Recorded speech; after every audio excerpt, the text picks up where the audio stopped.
Здравствуйте, мои дорогие! Я снова рада видеть вас на своем канале. Ну что, девчоночки, сегодня новый урок. Поехали! Как мы выяснили из запроса, который я проводила на канале, у меня очень много клиентов и зрителей, которые любят блестки с блестками на блестках. Поэтому в магазин в продажу поступило громаднейшее количество блесточек. И сегодня мы с вами начнем изучать, как же можно использовать блесточки в дизайне ногтей.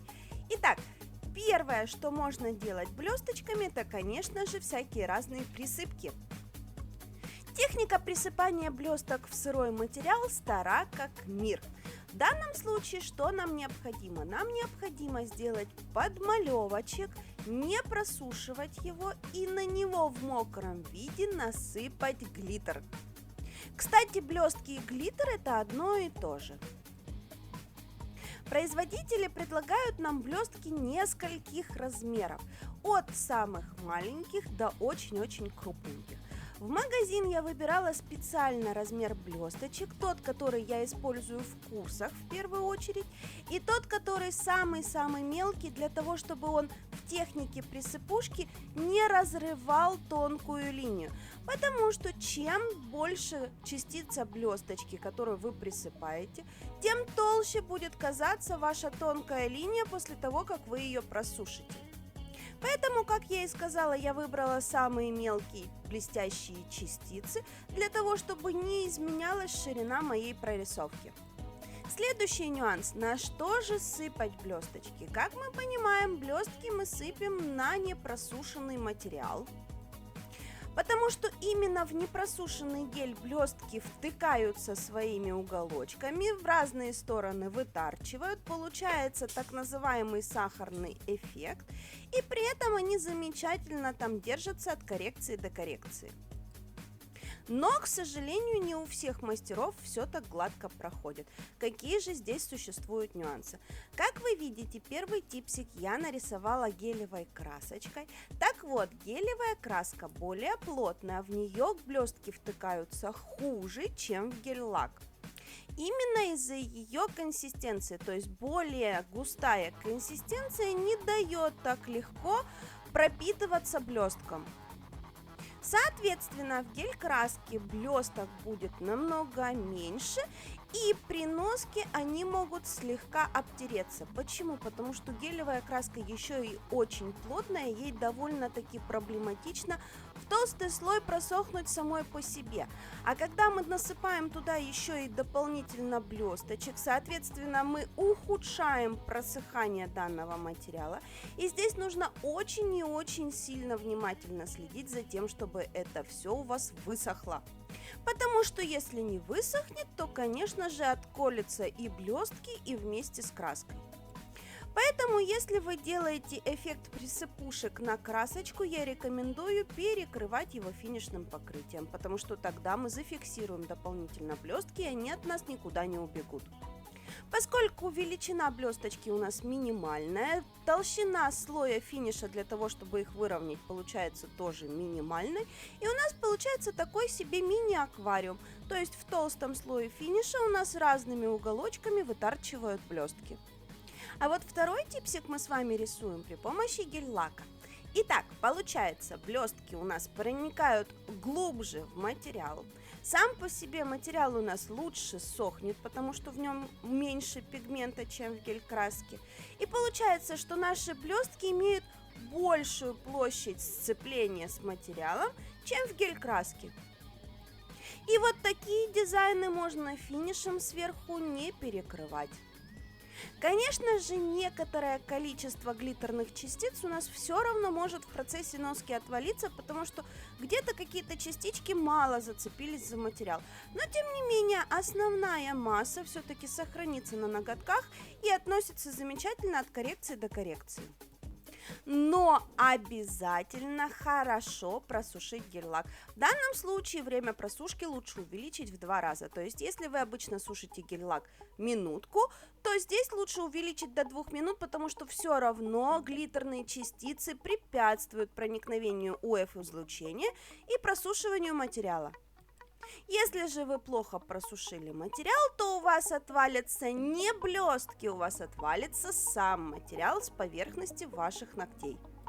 Из этого следует вывод: если у кого-то возникали проблемы с носибельностью вот таких вот присыпанных вещей, значит, вы плохо просушили ваш материал. Если ваш материал просто плохо просыхает, возьмите, подразведите его немножечко прозрачным каким-нибудь материалом, чтобы облегчить просыхание. Либо присыпайте сразу на прозрачный материал. Прозрачный материал у нас что? Это финиш, база, любой прозрачный гель. Тем временем 2 дизайника мы с вами уже делали, переходим к третьему. Существует одна особенность работы в данной технике. Рисовать по блесткам сверху нереально. Почему? Потому что поверхность получается очень рельефная и невозможно сделать никакую прорисовку. Поэтому, если вы хотите сделать прорисовочку под свой дизайн, сделайте ее заранее, а потом уже засыпайте блестки. Именно так мы с вами сделаем в этом третьем дизайне.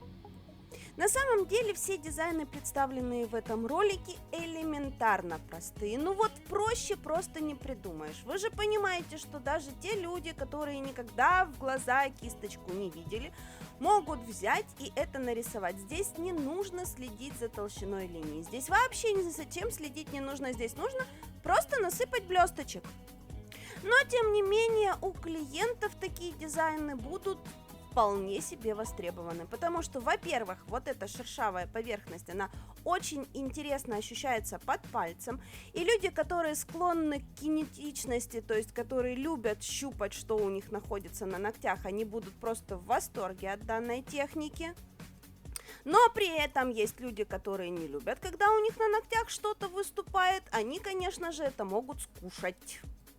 В данном случае вам, как мастерам, тоже нужно учитывать эти нюансы работы с клиентом, насколько клиент готов, чтобы у него под пальцами что-то вытарчивало. Я как клиент обожаю вот такие вот всякие разные фактурные штуки. Я потом всю коррекцию хожу, эти пальчики наглаживаю. Мне очень приятно, когда у меня под пальцами какая-то шероховатая поверхность. Мне очень приятно это все ощущать. Поэтому я, например, являюсь фанатом вот таких вот вещей. А как вы относитесь к такого рода дизайну? Вам нравится или вы все-таки из тех людей, кто хочет скушать все, что у него вытарчивает?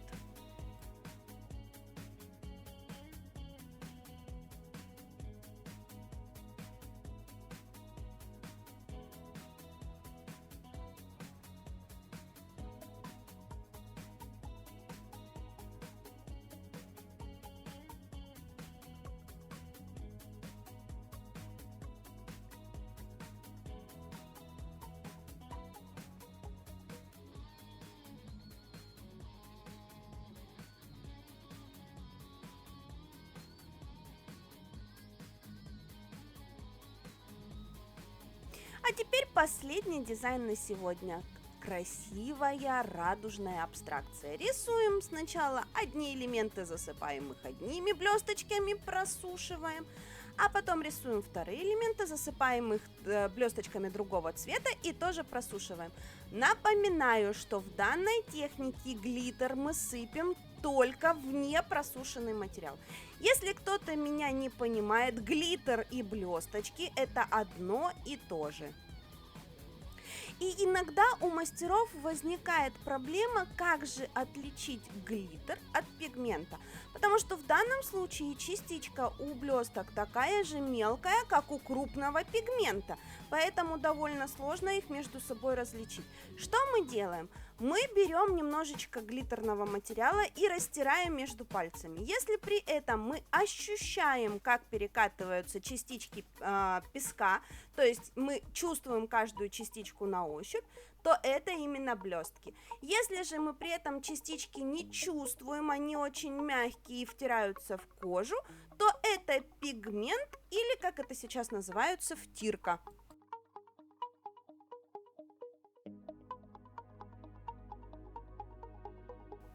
Итак, я сегодня постаралась вам рассказать очень много полезных и интересных вещей. Я бы рекомендовала основные мысли с сегодняшнего урока выписать себе в конспектик, в отдельную тетрадочку, для того, чтобы вам потом было легче найти нужную информацию.